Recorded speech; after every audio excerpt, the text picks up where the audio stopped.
Right, hello everybody. My name is Michael de Groot of Staying Alive UK, and I'm speaking with Alan Clark of Key Business Improvement, or as his Twitter handle says, Simply Manage Guy. And we're going to spend for the next few minutes talking about TLC for micro enterprise and a session that we hold each month called Your Better Business. And Alan is on the video here today because he's the guy who runs that session every month. And he's going to explain to us what it's all about. And I'm going to ask him a few questions and make sure that everybody out there understands what Your Better Business is all about. So first of all, Alan, how are you today? Good to see you. Hi, Michael. Good to see you too. Yeah, I'm pretty good, thanks, and looking forward to talking about your better business. Brilliant. Okay, so I've got lots of questions, and I'm going to try and anticipate what questions people might have out there when they haven't got a clue what your better business is. Right. So the first question for you, Alan, is what is the purpose of your better business? Put really simply, it's to create a space so that people can work on their business, not just in their business, and help them to develop it and make it more effective and achieve lasting success. Wow, that sounds amazing. But, and I shouldn't say but, and it sounds amazing. How did you come up with the idea? Where did it originate, and why did you think this was necessary for businesses? And we're talking here about what we call micro enterprises. And by the way, if I didn't mention, both Alan and myself are facilitators with TLC4Micro enterprise, and that's what we're talking to you today. But I think we need to answer for all of those people that are watching, why is it so useful to do this for micro enterprises? We think there's been a huge gap in the provision for micro enterprise. There's an awful lot of what can I say, networking been going on for years now, and I myself have been a member of a networking group in Worcestershire, what's now called the Worcestershire Business Breakfast Club, which the history goes back 25 years, and during that 25 years, although I've not been a member all that time, the number of networking groups has multiplied and multiplied. Now, they do provide a very important opportunity to spread your business, and what I always found useful was they get you out of the office working on your own business and get you actually talking to other business owners, and there's a terrific amount that you can learn from other business owners and sure. Support as well, which it's too easy once you've been in the corporate environment and then move out into working in your own micro enterprise. You find you miss some of the contact, and it's really good once a week or once a month to pick up the personal contact bit again, and share, as I say, share ideas with other micro enterprise. When you look at it, though, there is a gap in terms of development. When many people who, of course, have come out of the corporate environment, they're used to having provision of some sort of learning and development to help them develop their capabilities and be more effective. And by the way, I use the word effective quite a lot, and that means doing the right things right. That means we can be going 51% in the right direction, which is much better than doing 99% in the wrong direction. So effectiveness is what we're about, doing the right things right. And when you move from a corporate life into micro enterprise, there are new skills that you need to pick up along the way, new knowledge you need along the way. And we feel that whole area has been neglected. Right. Okay, that's really fascinating, and I completely agree with you. You and I are both micro enterprises. And by the way, for anybody who doesn't know what a micro enterprise stands for, it's what is defined as up to 9 employees. So somebody who's running their business on their own, they've got 1 employee, maybe 2 or 3, or up to 9. And that's the proper official definition of a micro enterprise. So I agree with you, Alan. There is very little out there for micro enterprises. And yeah, you sometimes see the courses that the chamber puts on and various other people, but actually they don't really go in a lot of depth in terms of, you know, helping people. And I've always found they are, you must have come across this expression, sheep dip approach. You know, everybody goes through the same process. Everybody, you know, we just deliver the same thing to everybody, and hopefully some of it will stick. Sure, and there's some good basics that are put out there by people like the chambers, and sometimes used to be by some of the government agencies that used to exist. But after having launched you and shot you off into space, then what happens next? Yeah, there are challenges that come up, even if you've picked up some sort of idea, a new idea about how to work on your business. What you find is you're applying the idea, and then you go, oh, wait a minute, do I do it this way or do I do it that way? So we really got to, it would be really helpful at that point if somebody was there to have a conversation with, to talk about the issues that you've come across with this new idea. And in fact, in learning and development these days, the sheep dip approach, well, it frankly is known not to work. I mean, it's a waste of money, and too many corporates waste money on it as well. And these days in learning and development, people realize that there is a process to go through which involves getting support. yeah. Some of these ideas have actually gone back quite a way, but they haven't been widely adopted. But there are there needs to be a blend of whether it's a bit of formal, whether it's a bit of online, and a bit of coaching, and actually applying it with some support. Brilliant. Okay, so that's a great introduction as to what Your Better Business is all about. So I really appreciate that.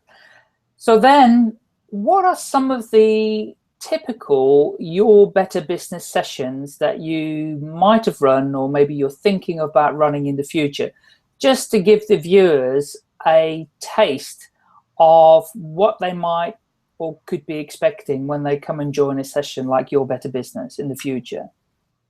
Sure. One of the most interesting ones that from my point of view as a micro enterprise is looking at what makes your micro enterprise distinctive, and it's a theme that I like to revisit, because there's too many. Me too is a dangerous place to be. Yeah. Because you're then starting to compete on price and things like that, which mean that maybe you're not going to maximize the return or all the hard work you're putting in. So that's one of the things. There's another area that people have found valuable is working with numbers, what I call wisdom from numbers. Actually using numbers to balance your intuition. Now, first thing to say is a lot of people think it's all about the numbers, but it isn't, because you've got intuition that tells you, you've got some sort of gut feel that tells you which way you should be going or what's going to work. However, there is always this danger that you're going to get carried away, or that or there might be some bias or in your thinking, and it's really useful to have some numbers on whether it's sales or number of calls you make, or whether it's the amount of cash you're collecting, really important, that one, that can give you some feedback so you can check what your assumptions. And one of the things that we're also very keen on is what it's called continual improvement or ongoing improvement of your business in the small aspects of the detail. And when you make a change to improve performance in what you're doing, you might change the sequence in which you do things in your selling process, for example. How would you know whether the change has been an improvement? It's all too easy to get carried away and saying, oh yes, of course that was an improvement. Or if you have one, perhaps you, on the opposite hand, you have just one little hiccup and it doesn't work one time. Actually, if you look at the numbers overall, what you're doing now is working so much better than what you did before. The odd hiccup is bound to occur, and the numbers can reassure you that actually you are going in the right direction. So that's that. And of course, looking at how you can connect with your customers in terms of all the media. We're not going to talk about social media, because social media we cover separately, and Michael, yourself, you cover that. Yep. There are a number of other channels, and I've heard it said before that that at the time they said, somebody who had done some research in this said there are like 10 major channels to market, to communicate with your customers and potential customers, and you really need to focus on 5 that work for you. So which 5 is the question. So we could work on that, and we can talk about other things like looking at how to connect your business with the customers, because it's really I've got a little diagram that I use, which is a wall, and the sale is going over the wall to the customer, and the customer's looking somewhat puzzled because something has arrived, but where is the support, the continuity, so that the whole customer experience has to be considered, and you have to be thinking about how the customer's using it, get some feedback, because there might be some clues there that how you could improve your offering. And talking to your customer, looking at the whole, rather than just saying, well, I'm just pushing boxes out the door, or doing training courses, a standard training course, or whatever your particular speciality is, and missing a great opportunity to be distinctive. Yeah. And a lot of the work and research that's been done over the years has shown that there are the customers, the one person who knows what they need, or actually what job they're trying to do. And if you think, oh well, I was just recently went to the builders merchants, and you say, well, I want a plank, but if you don't know why the customer wants a plank, you might just push them the wrong plank. Whereas if you understood the plank that they needed, the plank of wood, then you might say, but actually we know where we can get a plank of wood that would suit your job a lot better than just our standard in stock. It's very little difference in price, just slightly more expensive. It'll do your job. For instance, it might be in the particular size. It might be some wood that has got this treatment on to stop it rotting externally, and the pressure treatment that they do on external woodwork. There are those sort of things that if you interact with your customer, and if you follow up and don't just think of the sale as being made as soon as you've collected the money, but if you think about the entirety of the customer's experience and journey, that can feed back into giving you the chance to improve your offering. Wow. Yeah. And there's a lot in there. And just to clarify for the viewers, the kind of people we're encouraging to come to our Your Better Business sessions they're both business to business and retail, correct? Yes. We've got our colleague Karen, who's in retail, in fashion retail. We've got ourselves, who are largely in business to business. Yeah. and and various combinations of them. So I think it's you're right. It's we serve both people dealing with retail and business to business. Great. So the other question that come up for me when you were talking particularly about the numbers bit, because I think I'm guilty of this, and a lot of other micro enterprises are guilty of this potentially, is that we leave that kind of stuff to the, you know, the kind of not important to do bit. It's a hassle, you know, maybe we look at it once every 3 months when the VAT return has to be done, or maybe there are people out there that kind of take all the receipts and all of their invoices and everything and throw it over the wall to the accountant and say, you sort it out, and pay a lot of money for other people to do it, potentially. So the one thing that came up for me as you were talking was, and maybe in other people's minds too, that I don't particularly want to be sharing my numbers with strangers, you know, that I don't know, other businesses that are coming to the session. How do you deal with that? Well, we don't have to share the numbers. One of the things that I find is really powerful is, which means that we don't have to be explicit with the numbers, is to use a graph, just a simple line graph, joining up the dots, so that you can see patterns. You know, and one of my coaching clients that we introduced this to and looked at the pattern and saw that they have what we call in the coaching business seasonality in their business.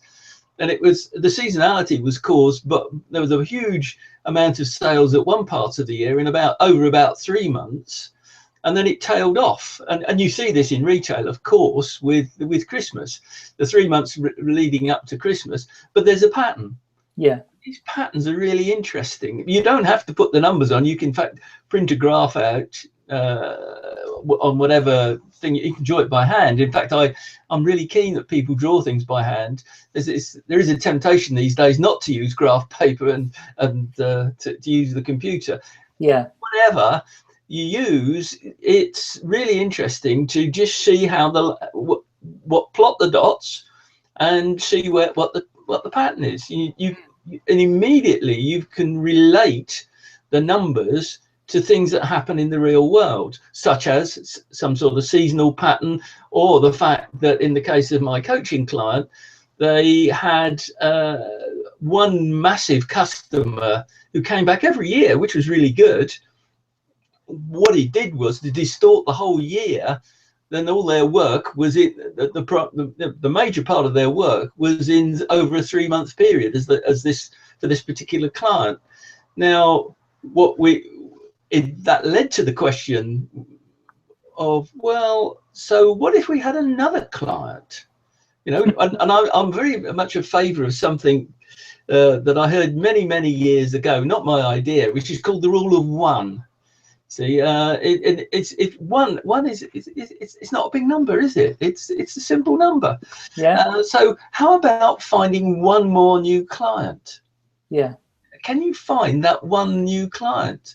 Okay, so, and it's like it was actually from John Fenton, who Angela Rippon once said, who John Fenton sells selling, and he's the ultimate showman, as well as some very good tips. John Fenton, there's a few years ago since he was famous, but he's still around. But this rule of one I find really useful, and it can be each week if you do call people and find that you do sales visits every week, for example. The rule of one's really powerful there, because you can say, well, this week I'm going to have one more call, and I'll maintain that through this month, and I will see what happens. Now, going back to where I was before, looking at the numbers, you can say, on the rule of one, you can say, well, let's see if we can find one new client. Now, of course, whether you think of it as a pipeline or a funnel, you realize that you've got to find some what some people call suspects, some potential clients. You've got to qualify those into somebody who really are interested in your field. So for example, the construction industry, and you say, well, I narrow it down, it could be anybody, but let's say the construction industry, and we want the construction industry people who are in the West Midlands within a 35-mile radius or something, and then you start to talk to those people, and then hopefully you'll narrow down your sales. You qualify those and make some offers perhaps, and win some of those quotes that you put out.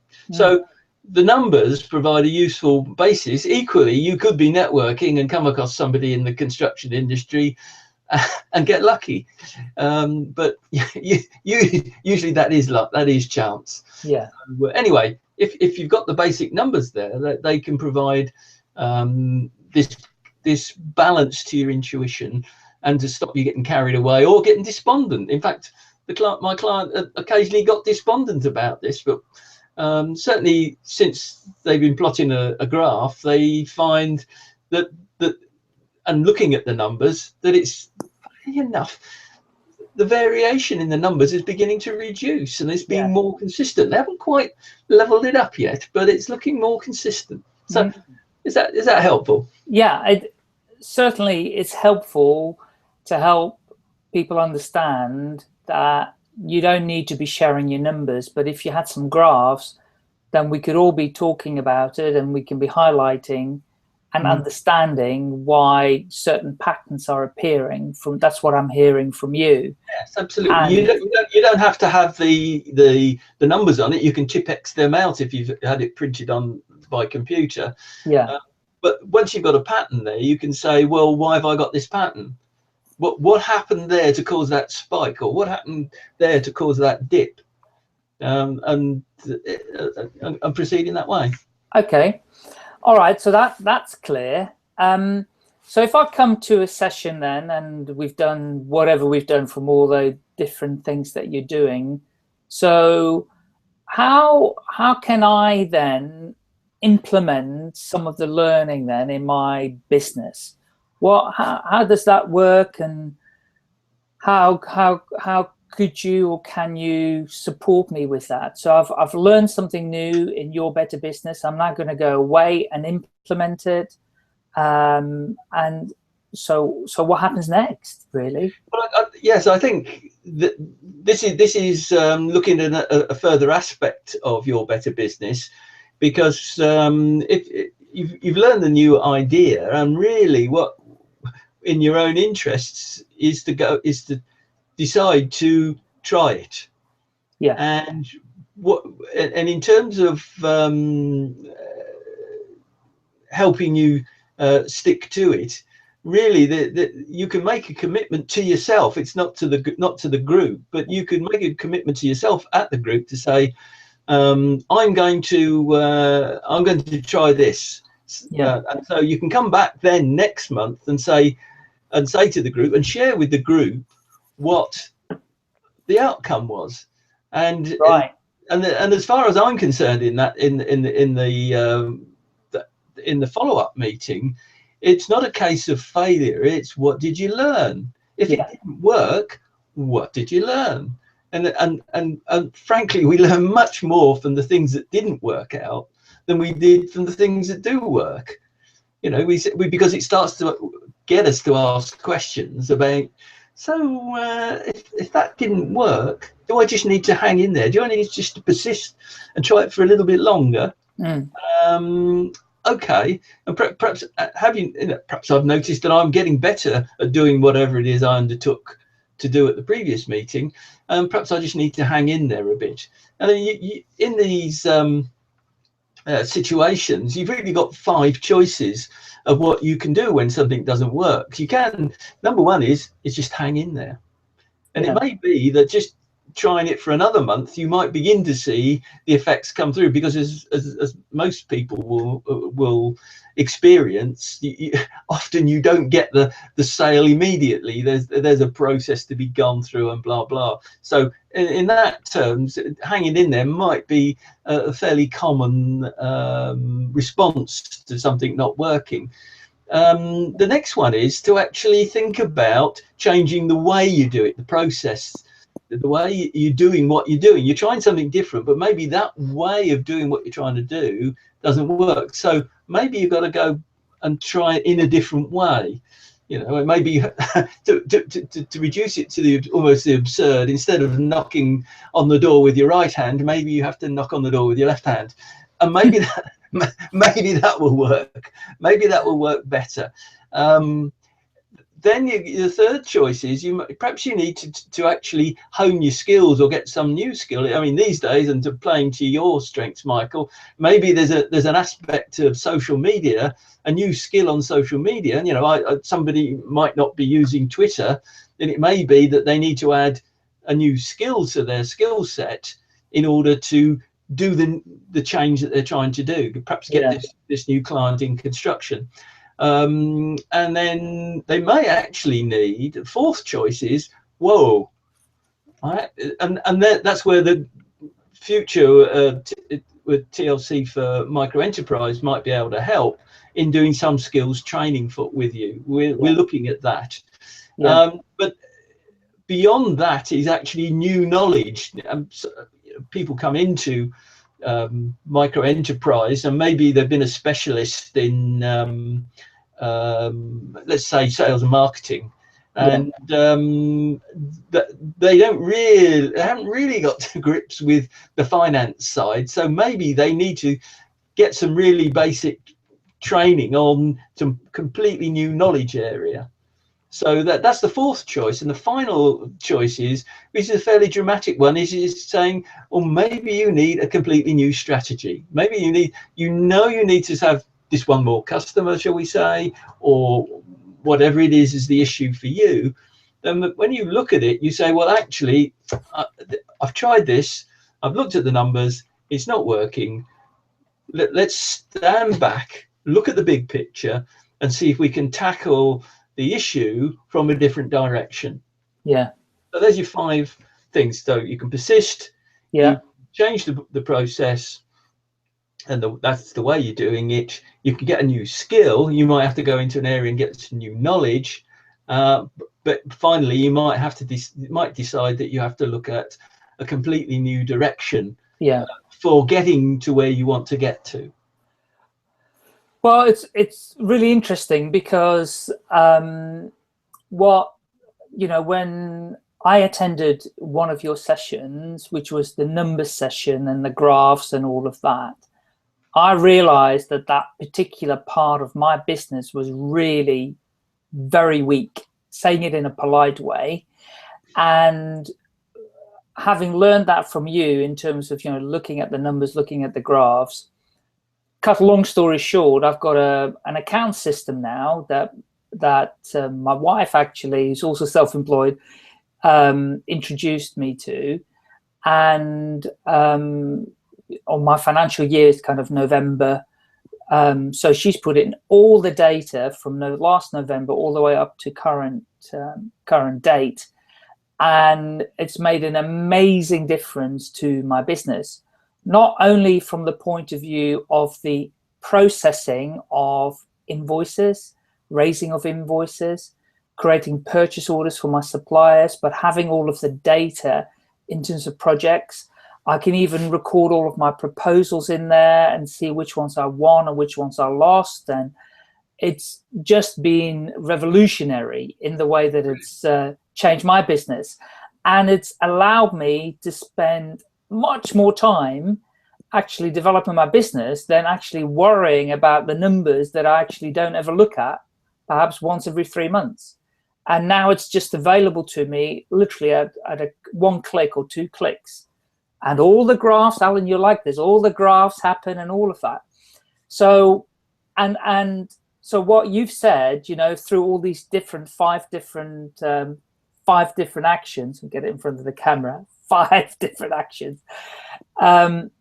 You're right. We invested in very inexpensive software on a monthly basis, but it saved hours of work per month or every quarter, and actually removed a load of stress as well. Brilliant, brilliant.